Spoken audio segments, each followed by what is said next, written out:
देखिएगा क्वेश्चन आप लोगों के बीच में है वर्क ऑन टाइम से, कार्य और समय से, और ये क्वेश्चन आपका 13/9/2023 प्रीवियस परीक्षा एसएससी एमटीएस में पूछा गया है। तो ए और बी एक काम को क्रमशः 6 दिन और 8 दिन में कर सकते हैं। वे बारी बारी से एक एक दिन छोड़कर काम करते हैं और ए पहले काम शुरू करता है, यानी कि काम की शुरुआत ये करता है, तो काम को पूरा करने में उन्हें कितने दिन लगेंगे। तो ऐसे सवालों को हल करने के लिए आप क्या करिएगा, सबसे पहले याद रखिएगा एमएस रूल के मुताबिक हमको क्या करना है। एमएस रूल के मुताबिक एक तरफ एक कैंडिडेट का नाम और दूसरे तरफ दूसरे कैंडिडेट का नाम लिख देते हैं। यहाँ पर पहला कैंडिडेट ए है और दूसरा कैंडिडेट बी है। ए किसी काम को 6 दिन में कर सकता है और बी उसी काम को 8 दिन में कर सकता है, तो ये समय दिया गया है। अब याद रखिएगा एमएस रूल के मुताबिक हम दिए गए समयों का लासा ले लेते हैं। क्या करते हैं, लासा ले लेते हैं। तो 6 और 8 का लासा जो है वो आ जाएगा 24 और यही टोटल काम बन जाता है। क्या बन जाता है, काम। अब आपको करना क्या है, आए हुए लासा में अर्थात काम में बारी बारी से समय का भाग दे देंगे, तो मैं इनकी क्षमताएं प्राप्त होंगी।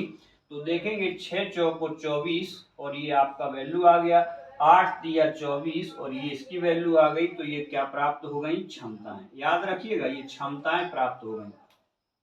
अब आप अपनी भाषा शैली में इसको ऐसे सोच सकते हैं कि ए अगर एक दिन में 4 रोटी खाता है और बी एक दिन में 3 रोटी खाता है, तो इसीलिए तो यहाँ पर 24 रोटी खाने के लिए 6 दिन लगे और यहाँ 24 रोटी खाने के लिए 8 दिन लगे।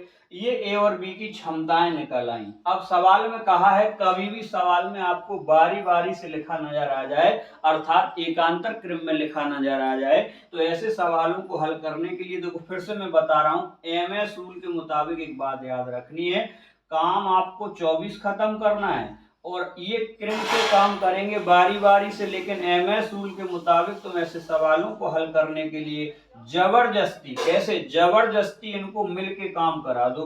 तो ए खाता है 4 रोटी और बी खाता है 3 रोटी, तो मिलकर के क्या रोटी खाएंगे, 7 रोटी। अब अगर ये मिलकर के 7 रोटी खाएंगे, अब देखो क्वेश्चन में ऐसा है नहीं, लेकिन अपन जबरदस्ती कर रहे हैं सवाल का आंसर जल्दी से लाने के लिए।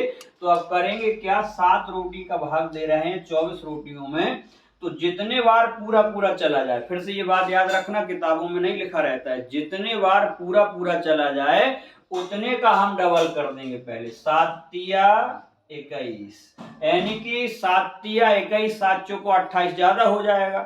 तो 7 तिया 21 पे अब ये 3 भागफल आया, इसका तुरंत डबल कर लो अपने मन से, तो 3 दूनी 6 दिन कन्फर्म हो गए। अब इधर देखो 7 तिया 21, तो शेष काम बचा कितना, 3, और नंबर किसका आएगा, ए का।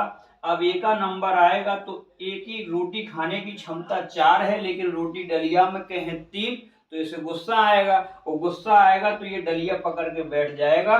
तो यही अपना मान इसके आगे लगा दो, तो 6 सही 3/4 हमारा आंसर हो जाएगा। That is clear. तो करेक्ट आंसर हो जाएगा आपका बॉय। ओके, ट्रिक अच्छी लगे तो अपना लाइक करें और अपने दोस्तों को शेयर करें। Thank you.